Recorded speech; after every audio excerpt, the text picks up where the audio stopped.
कांग्रेस भारत जोड़ो यात्रा से मजबूत हो रही है क्योंकि जनता का भरपूर समर्थन पार्टी को मिल रहा है और इस यात्रा की चर्चा पूरे देश में हो रही है। अब यात्रा की इस बढ़ती मजबूती और लोकप्रियता से जहां एक तरफ कांग्रेस में उत्साह है तो वहीं दूसरी तरफ बीजेपी में मायूसी छाई हुई है, क्योंकि कांग्रेस की मजबूती बीजेपी की सत्ता से एग्जिट का रास्ता जो खोल देगी।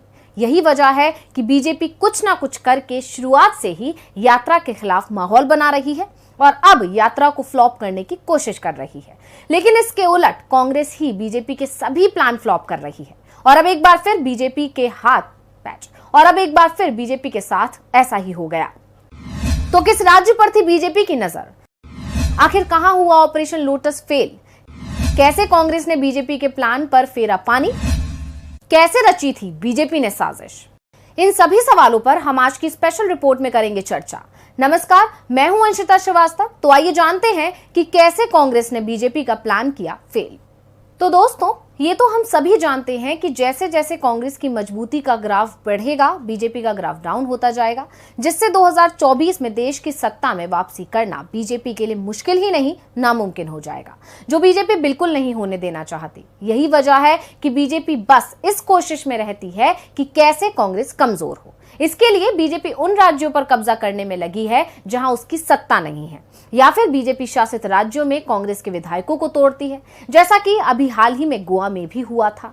ऐसे ही अब दावा किया जा रहा है कि राजस्थान में अचानक मचा ये भूचाल भी बीजेपी की ही साजिश का हिस्सा था। हालांकि बीजेपी इसमें फेल हो गई और कांग्रेस ने बीजेपी को उसके मंसूबों में कामयाब नहीं होने दिया। यानी साफ शब्दों में कहा जाए तो राजस्थान में बीजेपी का ऑपरेशन लोटस फ्लॉप हो गया। हालांकि बीजेपी सीधे तौर पर राजस्थान में एंट्री नहीं करना चाहती थी, बल्कि बीजेपी राज्य में सिर्फ कांग्रेस को हिलाना चाहती थी। इससे उसको दो फायदे हो सकते थे। एक तो आगामी राजस्थान चुनाव से पहले कांग्रेस में बिखराव हो जाता और पार्टी कमजोर हो जाती, जिसका फायदा बीजेपी को 2023 राजस्थान चुनाव में मिल पाता। और दूसरा फायदा, भारत जोड़ो यात्रा में हलचल पैदा होती और इस यात्रा की रफ्तार धीमी पड़ जाती, जिससे 2024 के लिए कांग्रेस इस यात्रा के जरिए जो पिच तैयार कर रही है वो नहीं कर पाती। लेकिन इस बार बीजेपी औंधे मुंह गिर गई और कांग्रेस ने बाजी पलट दी। आखिर हम ऐसा क्यों कह रहे हैं? क्या थी बीजेपी की साजिश और कैसे हो गई वो फेल? ऐसे कई सवाल अब आपके मन में उठ रहे होंगे। तो आपको बता दें कि बीजेपी की ये कोशिश अभी की नहीं है, बल्कि इसकी शुरुआत तो 2.5 साल पहले ही हो गई थी, जहां पहले बीजेपी ने कांग्रेस और गहलोत को परेशान करने के लिए पूर्व डिप्टी सीएम सचिन पायलट पर डोरे डाले थे और इस बार बीजेपी की नजर गहलोत के समर्थकों पर थी। सभी को याद होगा कि राजस्थान में जिस तरह का सियासी ड्रामा इस समय देखने को मिल रहा है, ऐसा ही सब 2020 में भी हो चुका है, जब अचानक से सचिन पायलट 20 से 22 विधायकों के साथ मानेसर के एक रिजॉर्ट में जाकर बैठ गए थे और पूरी पार्टी को हिला दिया था। हालांकि उस समय बीजेपी अपनों के ही कारण अपनी साजिश में नाकाम हो गई, क्योंकि राजनीतिक जानकारों का कहना है कि पूर्व सीएम और बीजेपी नेता वसुंधरा राजे सचिन और बीजेपी की बढ़ती नजदीकियों के खिलाफ थी और वो सचिन पायलट को बीजेपी का हिस्सा बनते नहीं देखना चाहती थी, जिसके चलते बीजेपी उस समय फेल हो गई। लेकिन अब एक बार फिर बीजेपी ने वही चाल खेलने की कोशिश की, लेकिन इस बार भी उसका पैच और अब एक बार फिर बीजेपी ने वही चाल खेलने की कोशिश की, लेकिन इस बार उसका निशाना बने गहलोत समर्थक, क्योंकि दावा किया जाता है कि कई गहलोत समर्थक वसुंधरा के संपर्क में हैं। लेकिन अफसोस, बीजेपी का दाव इस बार भी फेल हो गया और वो राजस्थान में खाली हाथ ही रह गई, क्योंकि राजनीतिक जानकारों के मुताबिक गहलोत समर्थकों ने कांग्रेस आलाकमान के साथ जाना स्वीकार किया और ऐसे बाजी पूरी तरह पलट गई और एक बार फिर कांग्रेस के हाथ में आ गई। हालांकि कांग्रेस ने बाजी तो जीत ली, लेकिन पार्टी के अंदर भी उथल पुथल तो मच ही गई और अभी तक बेहद शांति से होने जा रहे कांग्रेस अध्यक्ष के चुनाव में भूचाल के साथ साथ कई ट्विस्ट भी आ गए। राजस्थान में हुए इस सियासी ड्रामे का असर ये हुआ कि गहलोत को अध्यक्ष पद की रेस से बाहर करने की मांग उठने लगी और साथ ही साथ उनकी मुख्यमंत्री की कुर्सी भी खतरे में आ गई, क्योंकि आलाकमान अब गहलोत से नाराज है। लेकिन ये उस संकट के आगे बहुत छोटा संकट है जो राजस्थान कांग्रेस पर आने वाला था।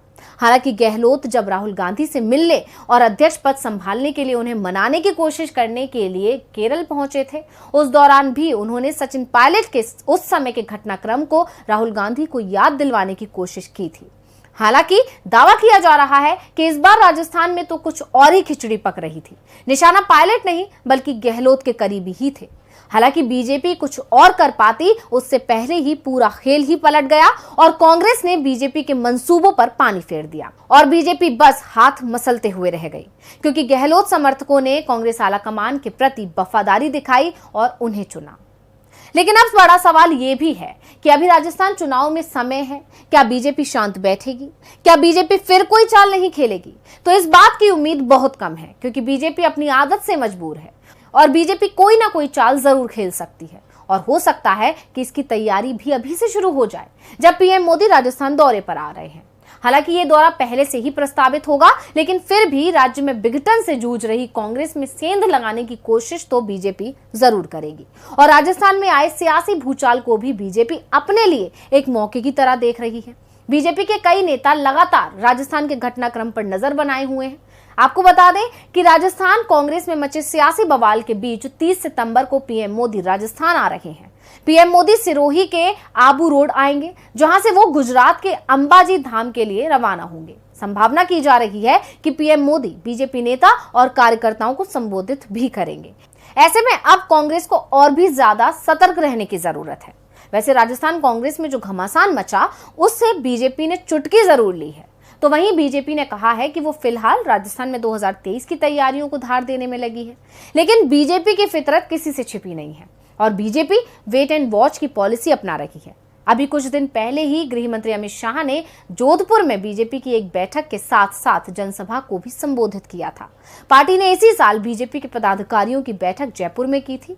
खबरों के मुताबिक बीजेपी इस साल के आखिर में पूरे राज्य में यात्रा निकालने की योजना बना रही है। जाहिर है कि ये योजना कांग्रेस के खिलाफ होगी, लेकिन अभी जिस तरह से आलाकमान ने मामले को संभालने की कोशिश की है, उसे देखकर इस बात के संकेत मिल रहे हैं कि बीजेपी राजस्थान में कामयाब तो नहीं हो पाएगी, क्योंकि 2 बार तो पार्टी का ऑपरेशन लोटस फेल ही हो चुका है और इस बार जिस तरह से बाजी पलटी है, इसे बीजेपी के लिए करारे झटके के तौर पर देखा जा रहा है, क्योंकि अब कांग्रेस बीजेपी की चाल को नाकाम करने के लिए तैयार है। तो आज की स्पेशल रिपोर्ट में बस इतना ही। फिर हाजिर होंगे एक और स्पेशल रिपोर्ट के साथ। नमस्कार। बिछ गई सियासी विसार, खेला जा रहा है सियासी खेल, जारी है वार पलटवार। शह और मात के खेल में बनाई जा रही है रणनीति। कौन पड़ेगा किस पर भारी, ये कभी भी सिर्फ हस्तक्षेप.com पर अमलेंदु उपाध्याय के साथ। बिछ गई सियासी विसार, खेला जा रहा है सियासी खेल, जारी है वार पलटवार। शह और मात के खेल में बनाई जा रही है रणनीति।